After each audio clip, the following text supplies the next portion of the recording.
So what I had to learn to do is to turn the negativities into fuel. Mm-hmm. And when people say you can't, you go, yeah, watch it, you know. And whenever someone says that I can't make it or it won't work or this won't happen, or what happens in sports, when you do reach a high point, or in anything in life, when you do reach a high point, the falls are big. So what people don't understand is that when you make it to the top and then the rug gets ripped out from under you and you fall a long way.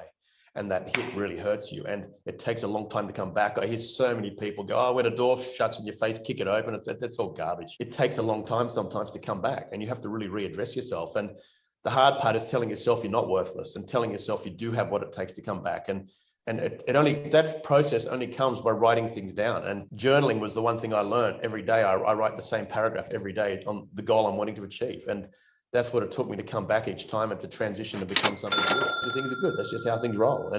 But you have to, if you keep that pragmatic approach and you keep chipping away at it every single day, be it 1 page or 10 pages, you know, if you're training, if you do 1,000 push-ups or 10 push-ups, as long as you did something, you're still on the path. If you just go, oh, I'm done, I'm not going to do anymore, you know, I'll start again next week, you're already way behind. So, welcome to Shaken Angles, insights, struggles, failures, and learnings. The world from different angles. Greg Dan Borssum, thank you very much for taking the time today of being here with us. So to start with, tell us a little bit more about you. How did you go from being a shy child to the first Australian speaker to ever receive the accredited speaker's designation? That's a long journey right there, from the start of that to there. I mean, for me, the biggest thing was I got sick of being afraid. So as a kid, because I grew up in a housing commission area, which is a kind of a rougher area. And I was the youngest kid in my street by 5 years. So I became the target for everybody to pick on. And I was born with severely dry skin. I had lots of troubles as a kid. And so people would pick on all those things.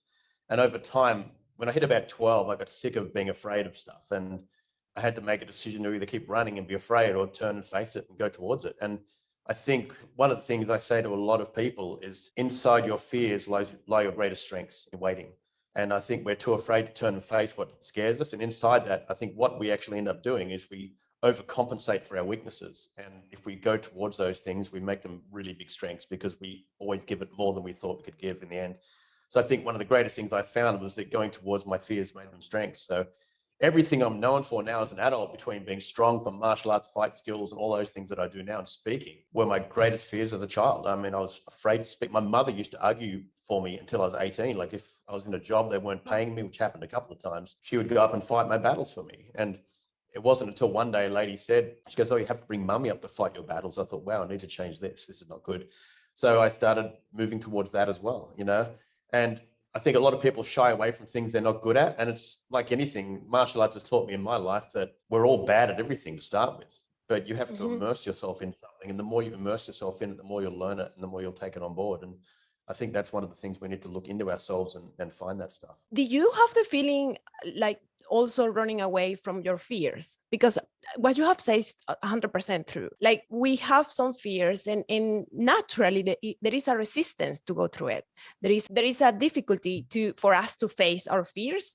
So how it's been for you to put yourself there and actually go through it and overcome them? I think the difference with what happened to me is I was getting physically hit and kicked and punched. And after a while, that becomes a bit too much and you have to face it. I think when things happen to you psychologically, as far as if people are bullying you sort of verbally or something else, or just in the way they treat you, it may be a little different. But because I was actually physically getting hit and the older kids were really picking on me, that I had to have a cutoff point at some point in time. And I found that, and you know, through specific things that happened in life, I decided to make those changes. And I was, the straw that broke the camel's back for me was I had about 7 or 8 kids. They surrounded me in my street and they put me up against the telegraph post. They sat around me and just taunted me.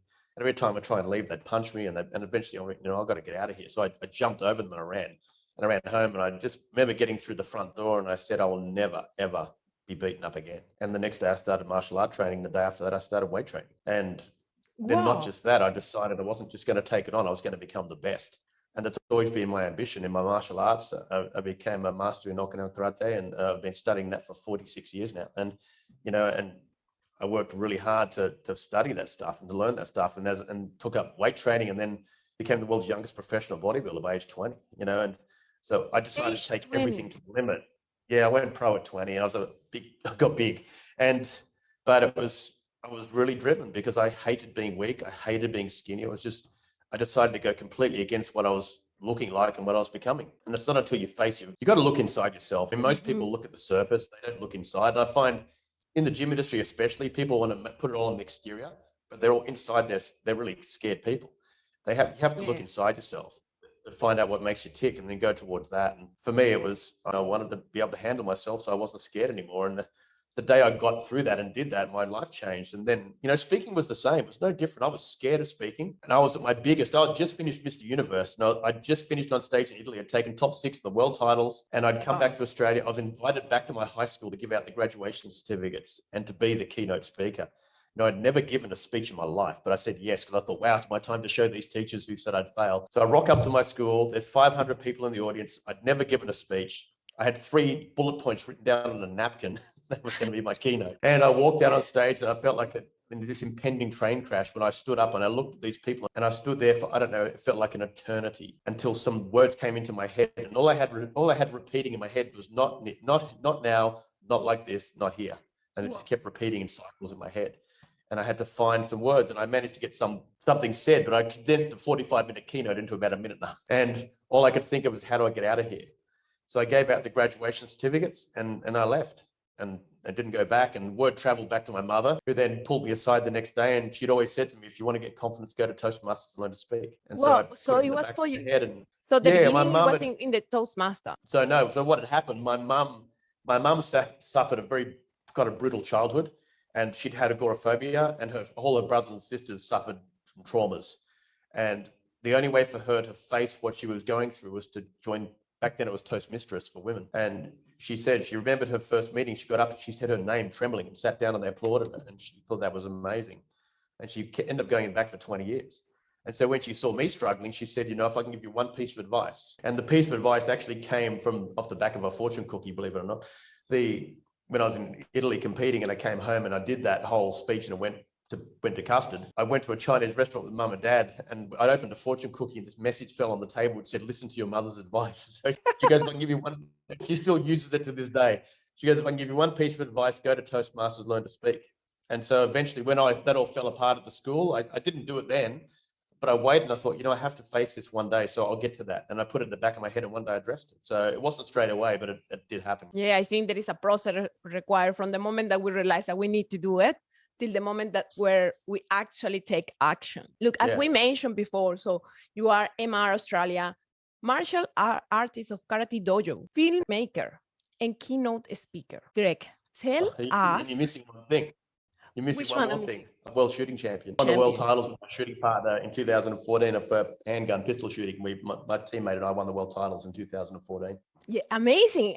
Look, how you have done it, how you have embraced all your parts, different because they are in totally different scenario. So tell us how you have done it, how it's been possible. Because if I'm honest and thinking about me, till 2 years back, I'm an electrical engineer, and I thought we were meant to do only one thing in life. So thinking on doing something else, it wasn't possible. It wasn't. Mm. So tell us how it's been for you and how you have embraced all this. So my dad was a world champion and world record holding kayaker. And he said to me one day, he said, don't be a one-trick pony. And too many people are. And he said, you do things until. He said, you go towards a goal until you reach it, and you do it until you're over it. And that's always been my pathway. So when I took up, bodybuilding and went professional at 20, I retired by 23. I'd done 3 Mr. Universes and Mr. Worlds, and I'd done really well. And I'd won the nationals a few times. And I kind of got on stage one day to do a guest posing performance. I thought, you know what? I'm over this. I'm done. And I've always listened to my gut. And I thought, what's next? And what I came to realize as I moved through these steps is that, because I'm a self-taught filmmaker, I didn't go to film school. I taught myself. I became a carpenter who hated being a carpenter. And I decided that for me to transition, I needed to dig in and learn the skills myself. You don't need to go to school. You don't need to go to college to become great at what you want to do. You need to just dig in and learn it yourself. The greatest filmmakers I ever met were self-taught because they did it when they weren't at school. They did it at nights in the early hours of the morning. They did it when everyone was sleeping. And that showed the drive and the passion and the obsession that's needed to make it. And that's the difference, is you got to be obsessed. And I became obsessive about things, but I also started to learn that the building blocks and the foundations are the same in everything you do. So no matter whether it be building a house or being an engineer or whatever you are in life, you can take the same building blocks that you became good at being an engineer and transfer those same step processes into the next thing you do. And what it does, it shaves down the learning time and you can get there faster. So I took the building blocks of building a house, and the foundations need to be good. Then you move up into the bottom sections, move up towards the roof. And so I need to make the foundations good in everything I do. So if I learn martial arts, I work at the basics no matter what. If I did filmmaking, I looked at how I learned to edit, learned to put things together, learned to write, all the foundational pieces that people forget. They gloss over and write a quick story and do this and do that and get it out the door, and it's terrible. So put the work into the pieces that no one's ever going to really see, and then transition happens at the end and you get a great product. You have to live it. Like I lived bodybuilding. My parents will tell you, I mean, they drove, because my family wasn't a rich family, but they drove on a holiday with us to Bundaberg once, which is right up the top of Australia. And I made my mum and dad put 250 pounds of weights in the back of the car. And I said, if we can't pull over to stop on the way, I'm not going. So we had to pull over at some rest stops so I could train. And my dad reckons they added $1,000 to the fuel bill. But they just went, yeah, let's do it. Okay. If that's what you're going to do, let's see you do it. And I'm in Bundaberg, it was 40 degrees and I'm doing weight training every day. And just showed my commitment. And that was what I did. And my dad was the same. My dad came from a broke family who had no money. He wanted to be a kayaker. He couldn't afford to buy one. So he took himself out of school, did a joinery boat building apprenticeship, taught himself how to make his own kayaks, all for the sole reason so he could kayak. He couldn't swim, yet took on all the greatest whitewater rapids in New Zealand. Then took on the Cook Strait crossing in 1963 and broke the world record, which is still next year, it'll be 60 years. It's never been broken. No one's come near it. The old record is 5 hours 14. He did it in 3 hours 40. No one's ever touched it. And this is all done by a guy that couldn't swim in a boat he built himself. So if he can do that, no one's got an excuse. So people are very quick to find excuses and not to put the work in. So for me, I've always gone, well, if I need to learn this stuff, then let's go learn it.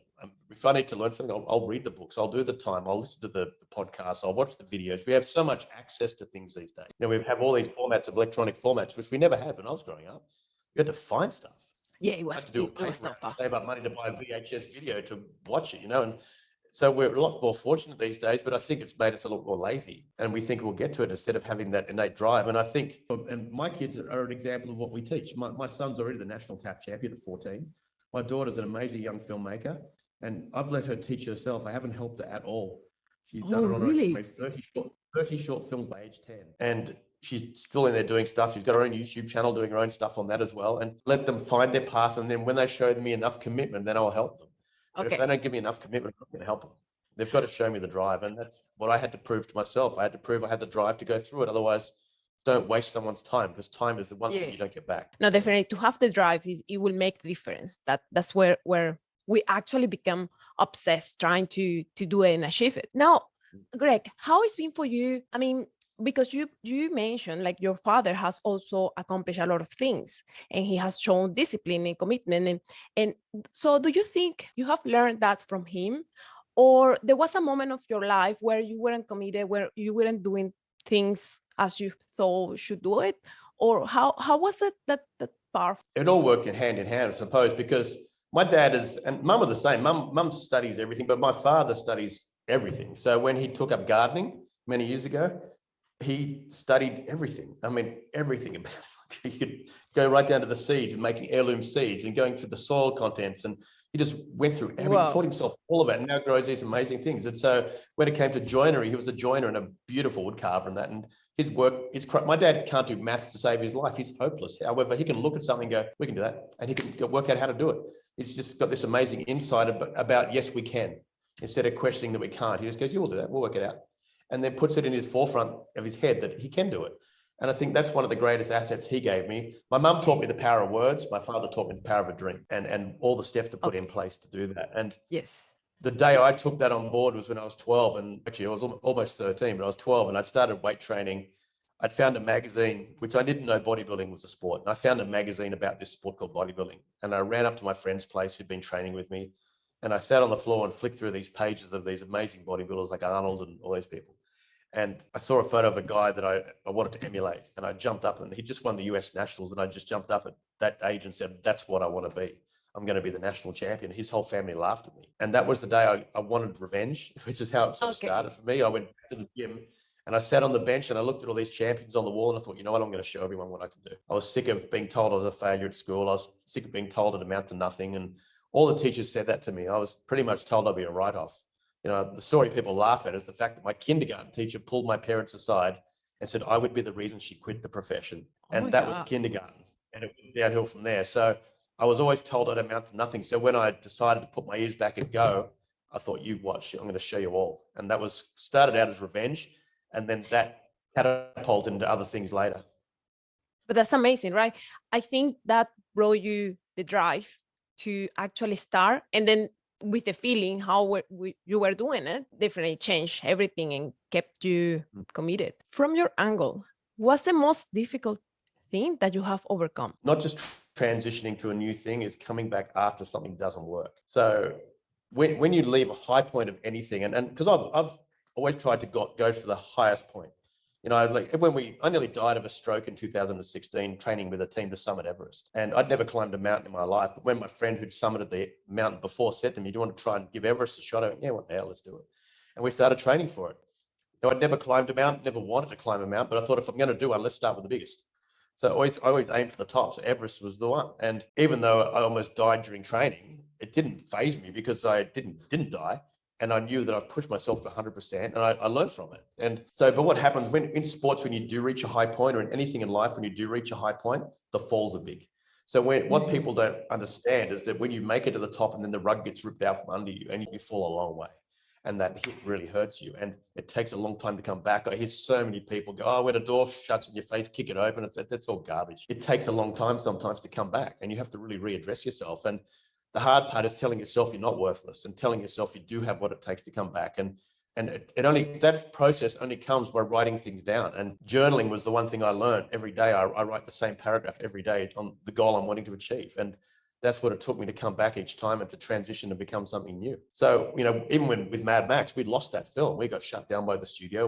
We lost our careers, and the film fell over. And we came back, and all my career had ended overnight. Went from working on the biggest film set in the world to nothing. And that's a huge mental hit. And for a year and a half, I was stuck in the trenches of a building site, back doing what I hated doing, because still needed to make money for the family, still needed to do all these things. At the same time, this career I'd been fighting for so many years, which I'd made, had just gone. And just dealing with all that stuff, plus trying to protect the family from what you're going through, was a really hard time. And so coming back from that's tough, because most people don't last. And I had to dig really deep. And I believe in listening to my gut. So life took me to a very dark place then. And when I was at that point, I thought, you know what, I've done a lot in film. If we can get this back, we'll do it, which we did. We managed to get Mad Max back.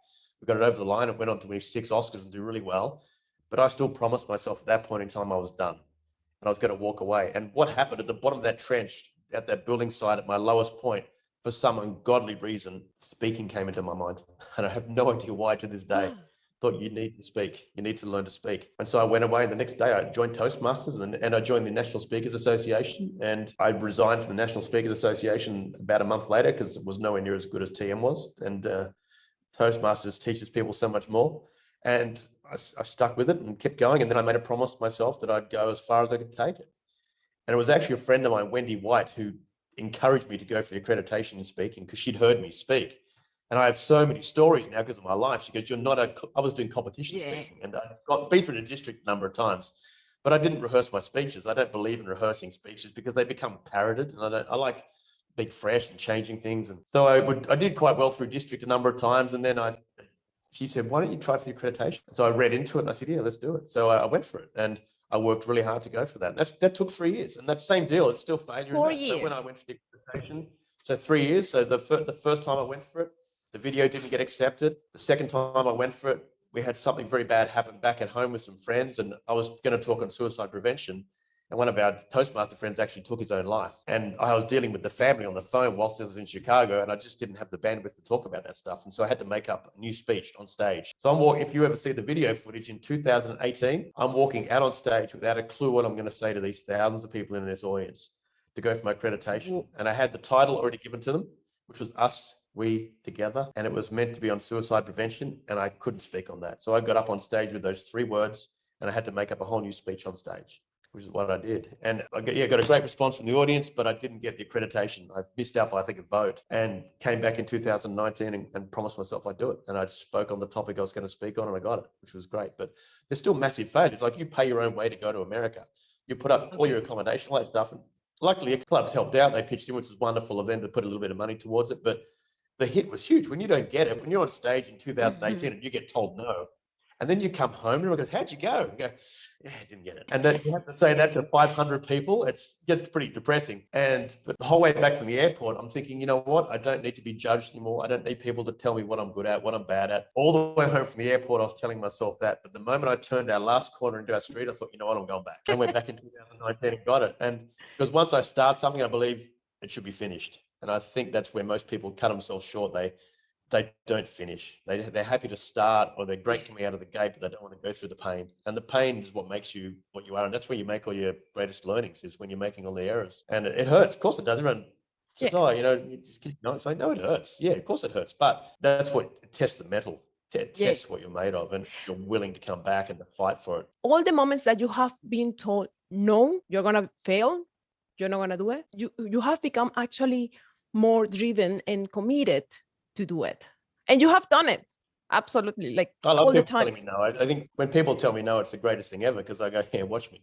And especially the people that talk about you behind your back. Because when people, especially making movies, I mean, I was a carpenter. I had no film skill at all. And when I went away and said, I'm going to become a filmmaker, people all laughed. I heard people laugh at me behind my back. I heard it.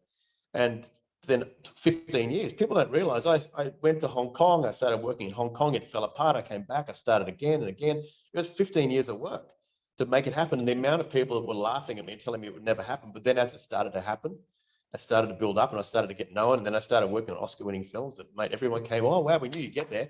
It's like, I know you didn't know that, you know. But I go back to the bodybuilding stories. There was the ultimate revenge story, and that was when I won the nationals. I shattered my knee. I smashed up my knee badly a week before the national titles, and I was in really good shape. And I had a surgeon, a sports doctor mate of mine, just sucking out 2.5 cups of fluid from my knee every day and strapping it up. And I promised myself I'd get on stage no matter what that weekend. And I got on stage and I won the national. But the high point was going back to my friend's parents' place the next day. And I knocked on their door and I handed them the national winning trophy and I walked away. And it was just the crowning moment of and I've still got the nameplate. I kept the nameplate. I gave them the trophy. Wow. And I never went back to their house again. So that, for me, that was the crowning moment but what it did for me, it taught me what I could actually do if I applied my thought process, and that nothing could stop me if I dug in. And all the comments from everyone just has made you stronger. Yeah, if you let it. So what I had to learn to do is to turn the negativities into fuel. And when people say you can't, you go, yeah, watch it, you know. And whenever someone says that I can't make it, or it won't work, or this won't happen, or I automatically just turn that into a level of fuel that takes me further forward. And I tend to find if people do tell me, oh, wow, you're going to get there, it's going to be awesome, that I get lazy. So I thrive on the negativity. And it's become a real thing for me that my family's never allowed to say good luck, never allowed to wish me well at any of these events, anything I do. Just yeah.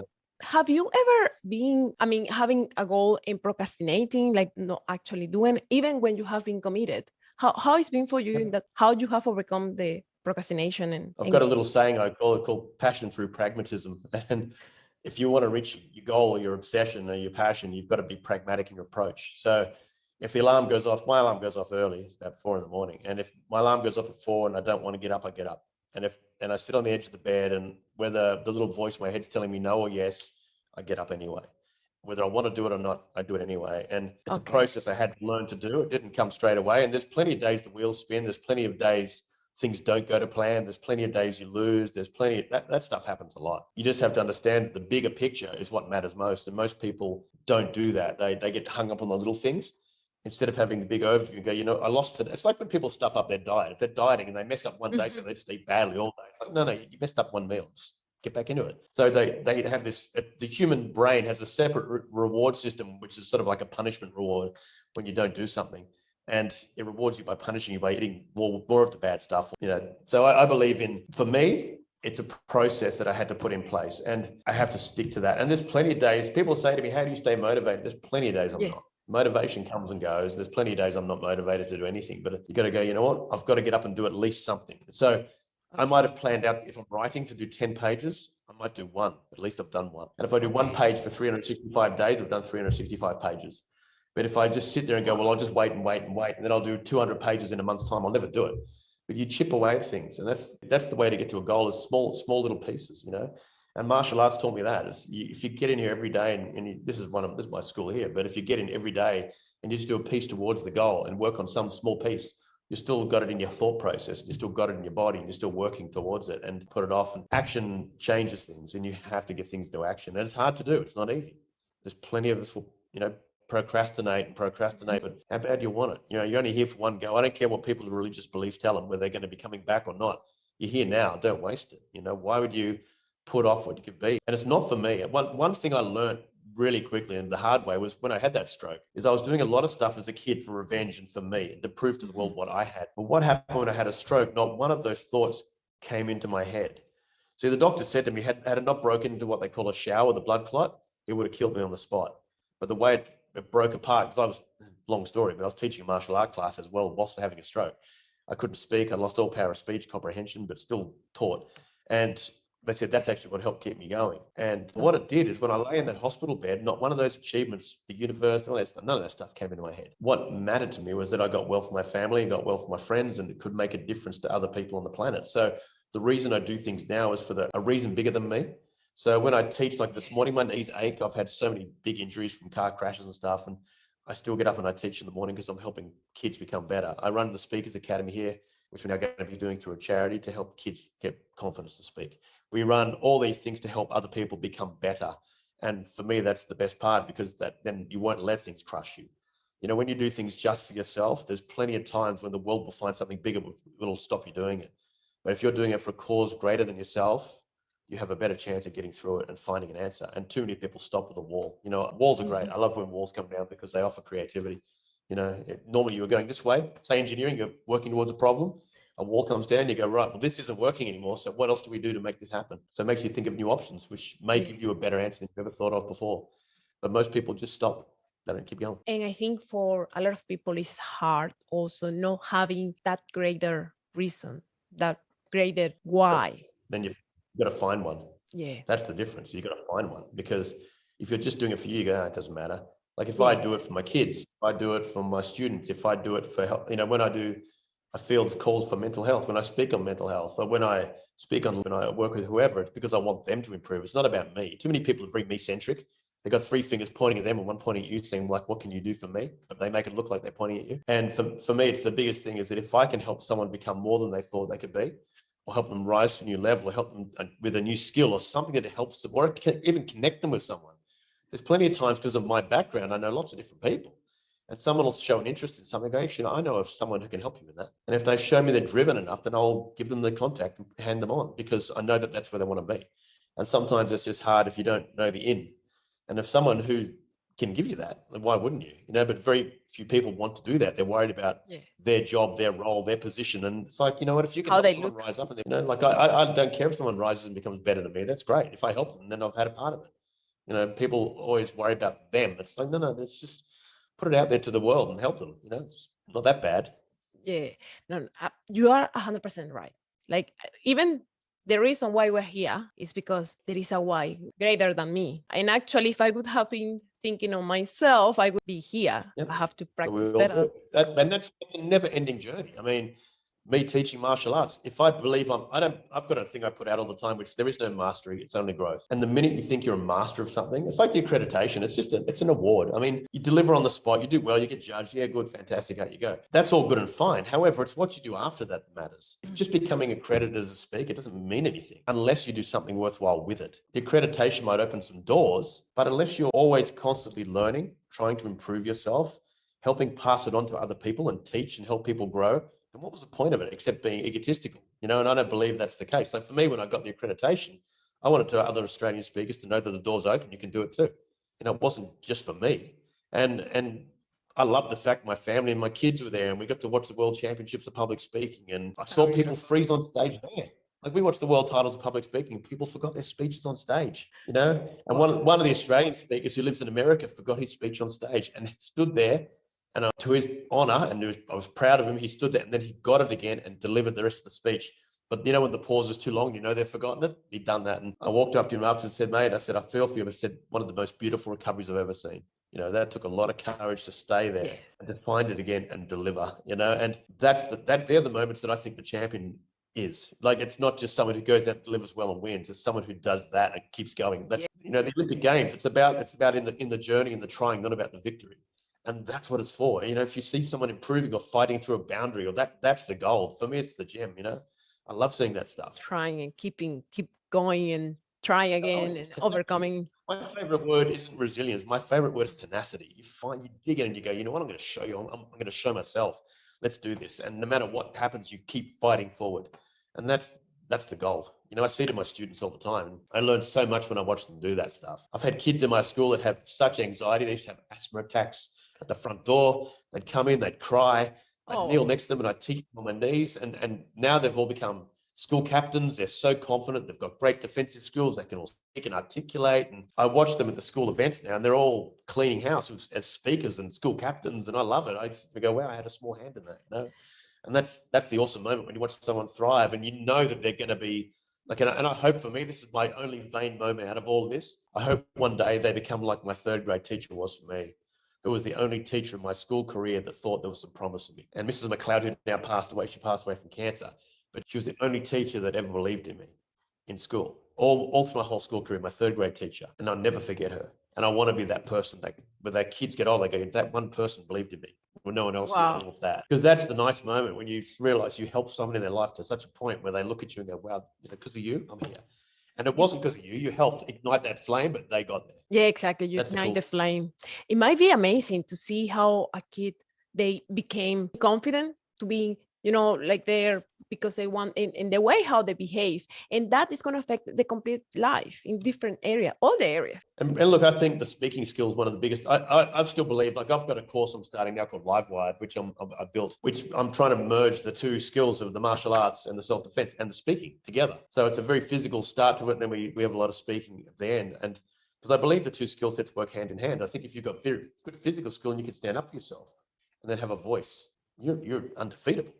And having that ability to stand and to speak will take, you can't get rattles, you know, because you have this physical prowess, and you won't be scared because you've learned to stand up and speak, and you can articulate, you can think on your feet, all that stuff that we do that other people are so afraid of. And that takes you in your professional career way further than anyone ever dreamed, you know, and it opens up 1,000 doors that you never thought of. Like I never thought when I was a kid that I'd now be not only accredited speaker, but I now teach all the top executives of the biggest banks in the country. They fly them to my place and I teach them, you know, and I mean, to think that would happen as a scared kid that couldn't speak, it's almost unheard of. So it's everything's doable if you're willing to dig in, you know, and I just believe if you're going to do something, do it all the way and find out as much as you can about it, become the subject matter expert in the field so that you can walk out and just talk for real. That's why I don't like preparing speeches. I think you should be able to walk out and deliver and know an outline, but deliver your points and deliver your stories in such a way that people go away differently from when they walked in. That's the key to me. It sounds so inspiring, to be honest. It's like we have to find that reason and give the same energy to the world in different ways at the end. Greg, give us top three things that you think someone who's trying very hard to achieve their goal, they need to take on. Okay, number one, put that in the bin or turn it off. It's got so many distractions these days. I mean, you look at all the apps we have on our phones, and I've bashed on about this a lot, but you know, as a kid, when I wanted to be something, you became it because that was it. There was no other thing out there. Like you would go and that's right, train, or you do that, and then you'd go and read about training, and then you'd go and buy videos on training. And we didn't have the internet. We didn't have all these apps that were throwing nonstop beeps at us. And if you're going to have all these things on your phone, turn off all the notifications, you know, because what happens is it gives us a dopamine hit every time we get this, and we feel, then we have to react to backbrain. Never get time to think. And so backbraining is where creativity happens, and you don't get to do that if you're constantly reacting to something. So turn your phones off when you need to be creative, and when you want to work towards something, you actually have to turn it off. It's an addiction. It really is. And I know there's a number of people speak about this stuff, but I tell you 100%, all of my things go off when I'm working. They all go off. I don't care. I don't exist to the world. I just work on what I need to do, because if you don't, you only give it 30, 40, 50%. And then the rest of your time, you're looking at that and you're not quite there. And you're denying yourself something great, and you're denying the world something greater because you don't give to them. You know, and that's my number one, is to lose your phones for a while and put it down and start finding yourself again. Because the reason when we moved here, where we live now, there's no phone reception when I turn the Wi-Fi off. So if my kids are on the phone too much, I just click it off of the wall. And we're disconnected from the planet. Even our home phone's connected to the Wi-Fi, so everything goes off. I can just turn off from the world, and no one can answer me. Very few people can ever give me an answer on that at all, because like most people weren't destined to be working at what they're doing. You know, I think as a human species, we've gotten so far away from what we were born to do. We don't even know what it is anymore. And we've all got these inherent traits in us that can make an absolute gem to the world, and we don't look into them. or too afraid of what people will think, because I don't believe in childhood dreams, which is, people say you can be, it can be anything in life you want to be, but not everything. I think that's garbage. I'm going to be everything. Everything I dreamed of being as a kid, I'm going to be. And I'm on the way. I'm still got a couple more things to do, but I'm on the way. And I believe in knocking one thing off at a time. So I think you need to look inside yourself and find out what makes you tick and what would make you truly happy. And don't just, I'm known for doing this, I'll throw everything away and just start. But most people, and it's keep working on what you're doing and work on that at night. Tony Robbins talks about this, and he says it all the time. He says, what's your real job? You should be doing that at night from 8 till 4 in the morning or 8 till 3 in the morning. Like, this is work your 9 to 5 and come home, have dinner, and then start your real job, the thing you want to be. Chip away at that until one day it starts making a little bit of money, a little bit more, and starts getting you where you want to be, and then start trimming down that one, building that one up, and then one day you can walk away from the one you hate. Even if you're earning less money, it doesn't matter. If you're loving what you do, life's so much better. I love what I do.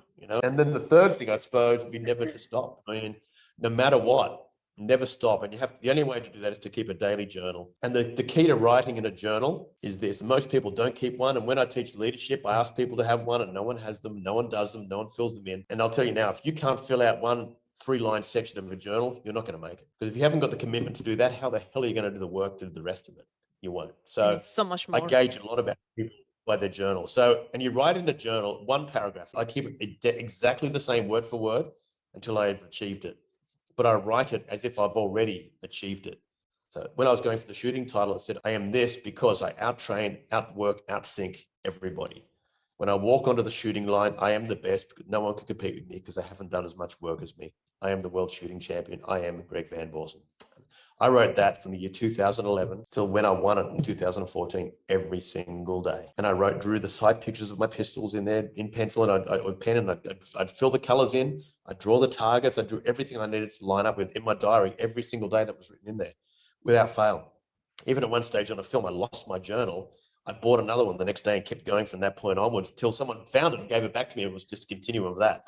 And you write it as if you've already achieved it, because then you're already in this right headspace of being the one who's done it. And I'm going to be, you won't think the right way. You have to go, I am this, I am that, I am.